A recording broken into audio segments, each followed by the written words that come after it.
Welcome. In this video, we're going to be doing a review of the Jobs Details page in Function Point, including a thorough review of the Financials tab located in the Jobs Details page. You can navigate to a Jobs Details page by selecting the job name anywhere in Function Point. In this case, I'm going to hover my cursor over the Jobs module, hover over View, and select the job called Logo Development and Letterhead. This navigates me directly to the Jobs Details page. Notice the breadcrumb along the top left corner. This allows us to see that we're looking at a job called Logo Development and Letterhead for a project called Burrard Identity for our client called Burrard Street Golf. The layout of the details page is consistent for each module, with action buttons located in the top right corner, specifics in the middle, including description, due date, type, status, and other key information, and then relating information below in our tabbed inserts, including all the contacts on this job, notes that have been entered, briefs that have been created, the schedule for the job.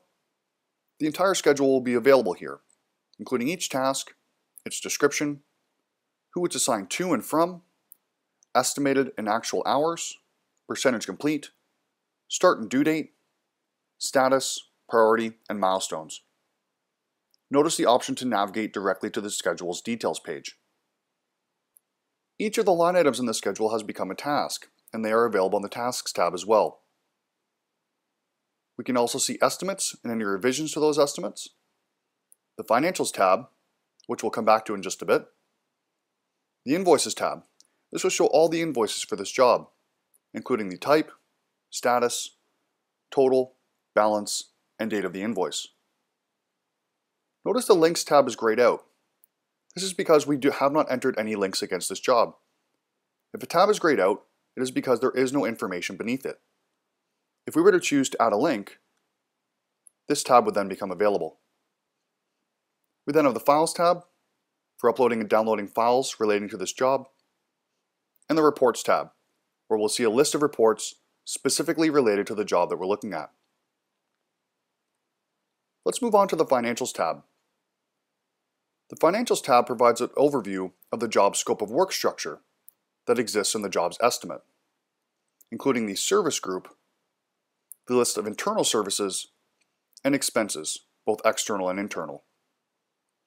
For the internal services, we are then able to see our estimated hours, the billable value of those estimated hours, our actual hours to date, the value of those hours in both cost and billable values. The cost value comes from the hourly cost rate entered on a staff person's details page in the admin section of the system. The billable value comes from the rate structure also in the admin section of the system. This is either coming from the individual staff's billable rate or the company system-wide rate, depending on how you structure your rates in Function Point. The variance column is a comparison between the billable value of the estimate and the billable value of the timesheets that have been entered so far. We can see how much we've invoiced for each line item.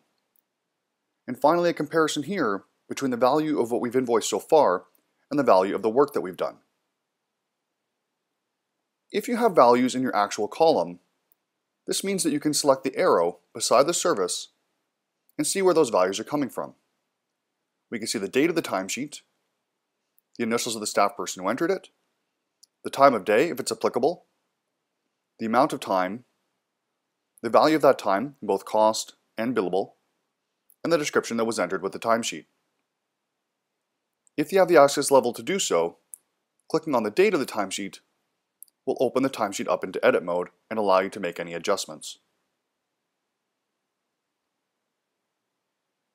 If we look at an expense, we'll see similar values. We'll be able to see our cost value and the post-markup billable value on the estimate. And if we have values in the actual, it is letting us know that we have a purchase order entered against this expense line item. We can see our quantity, our cost, the post-markup billable value, the variance to your estimate, how much we've invoiced, and again the comparison here between the value of what we've invoiced and the value of the expense. Just like with the timesheets, clicking on the arrow beside the expense item will reveal the purchase orders.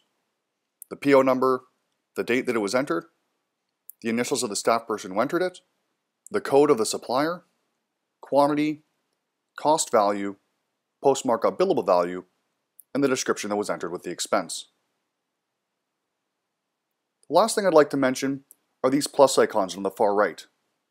These represent different actions you can take with these line items. For internal services, the plus icon is an option to add a task to that internal service. If it's an expense, the plus icon is to add an external expense/purchase order to this line item. That concludes this video on the Jobs Details page and the Financials tab. Please continue checking out more of our videos for more helpful information on using Function Point.